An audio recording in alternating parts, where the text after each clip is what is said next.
तुमने GoPro खरीद लिया और उसको हेलमेट में लगा लिया। अच्छा किया, क्योंकि मोटो व्लॉगिंग इतना भी आसान नहीं जितना वो दिखता है।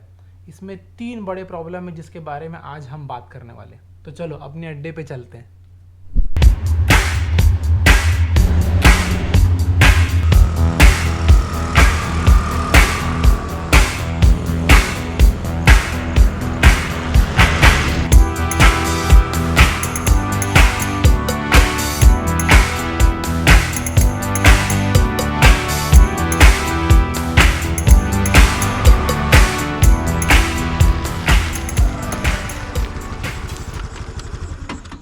बहुत दिनों बाद अपने अड्डे पर आके बड़ा अच्छा लग रहा है और आज मौसम भी एकदम क्लियर है। 2 दिन से बहुत बारिश हुई है यहाँ पे। तो चलिए टॉपिक शुरू करते हैं। पिछले 4 से 5 साल में ऐसे बहुत सारे लोग हो गए हैं जो अब बाइक से ट्रैवल करना पसंद करते हैं, इंक्लूडिंग मी। उनमें से बहुत सारे ऐसे लोग हैं जो मोटो व्लॉगिंग करना पसंद करते हैं, इंक्लूडिंग मी। अगर आप भी मोटो व्लॉगिंग करना स्टार्ट करना चाह रहे हैं तो मैं आपको 2 से 3 एकदम रियलिटीज़ बता देता हूँ। प्लीज़ इस बात को ध्यान दीजिएगा कि मैं उन मोटो व्लॉगर्स की बात कर रहा हूँ जो दूर दूर तक बाइक में ट्रैवल करना पसंद करते हैं और उसका वीडियो बनाना पसंद करते हैं। मैं उन लोगों की बात नहीं कर रहा हूँ जो सिर्फ सड़कों पे लड़ते हुए लोग दिखाते हैं या फिर क्यूट गर्ल रिएक्शंस दिखाते रहते हैं। No offence intended.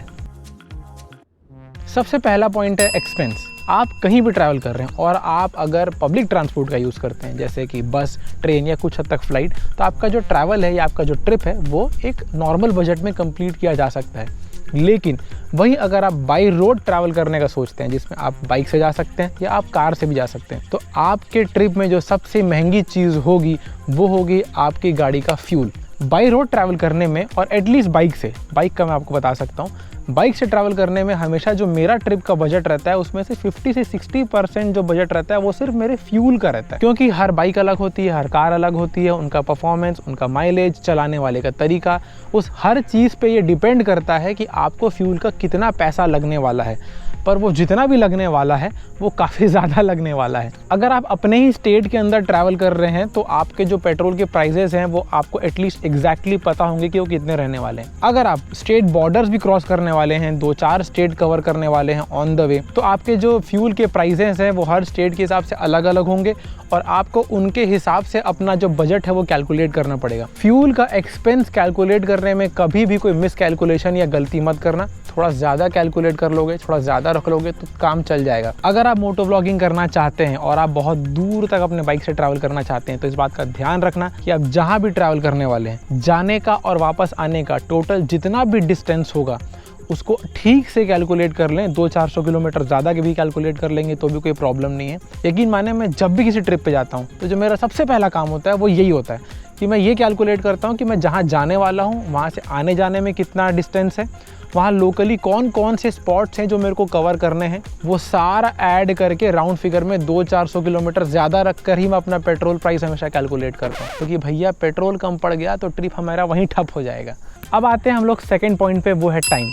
एक्सपेंस के बाद जो सबसे ज़्यादा इंपॉर्टेंट चीज़ होती है वो है आपके लिए टाइम। क्योंकि आप बाई रोड ट्रैवल करने वाले हैं तो आपको ऑब्वियसली दूसरों के कंपैरिजन में ज़्यादा टाइम लगने वाला है। स्पेशली अगर आप ऐसे जगह पर जा रहे हैं जो आपके घर से बहुत दूर है। फॉर एग्जांपल, जब मैं लास्ट ईयर लद्दाख या स्पीति गया था तो उसकी जो मेन राइड थी वो मनाली या चंडीगढ़ से शुरू होनी थी और मैं हूँ छत्तीसगढ़ में। तो यहाँ से मनाली या चंडीगढ़ का जो डिस्टेंस है वो एटलीस्ट में 1600 से 2000 किलोमीटर के आसपास है। तो जो मेन सर्किट था लद्दाख या स्पीति का वो था 7 से 10 दिन का। तो जो 7 से 10 दिन लगने थे उसके साथ साथ एडिशनली मुझे 4 दिन जाने के और 4 दिन आने के लगे। तो 10 दिन प्लस 4 दिन प्लस 4 दिन, मतलब टोटल 18 दिन का ट्रिप मुझे पड़ गया था। मतलब आप समझ सकते हो एक्चुअल जो ट्रिप है उससे ऑलमोस्ट डबल आपको लगेगा, क्योंकि आपको बाई रोड ट्रैवल करके उस जगह तक पहुंचना है। अब टाइम को मैं इंपॉर्टेंट इसलिए भी बोल रहा हूँ क्योंकि मान लेते हैं अगर आप कहीं काम करते हैं, आप कहीं एम्प्लॉयड हैं, तो आपको उस हिसाब से छुट्टियाँ लेनी पड़ेंगी।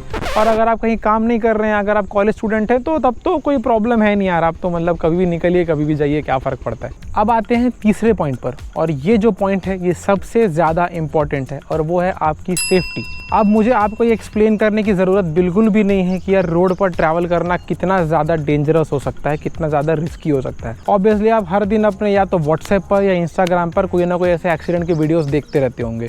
आप चाहे कैमरा खरीदने में डिले कर लें, आप ट्राइपॉड खरीदने में डिले कर लें, आप गॉगल्स खरीदने में डिले कर लें, लेकिन एक अच्छा राइडिंग गियर खरीदने में कोई गलती मत करना।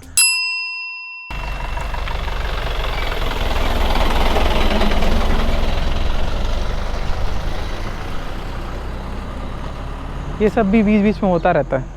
यूजुअली मैंने देखा है कि लोग राइडिंग गियर्स अवॉइड करते हैं, उनके बहुत सारे रीजंस होते हैं कि यार बहुत गर्मी लगती है, बहुत महंगा होता है। बट ध्यान रहे कि जब उनकी ज़रूरत पड़ती है तब उन पे डाले हुए पैसों का बुरा नहीं लगता। अगर आपको मोटो व्लॉगिंग स्टार्ट करना है तो भाई कैमरा से पहले हो सके तो आप ये पता कर लेना कि कौन सा राइडिंग गियर लेना ज़्यादा ज़रूरी है, कौन कौन से कंपनी का होता है, राइडिंग जैकेट किसको बोलते हैं, राइडिंग पैंट किसको बोलते हैं, ग्लव्स कैसा होता है, हेलमेट कौन कौन से टाइप का होता है। प्लीज़ इनको पता करके हो सके तो इन पे पैसे थोड़े ज़्यादा डाल लेना।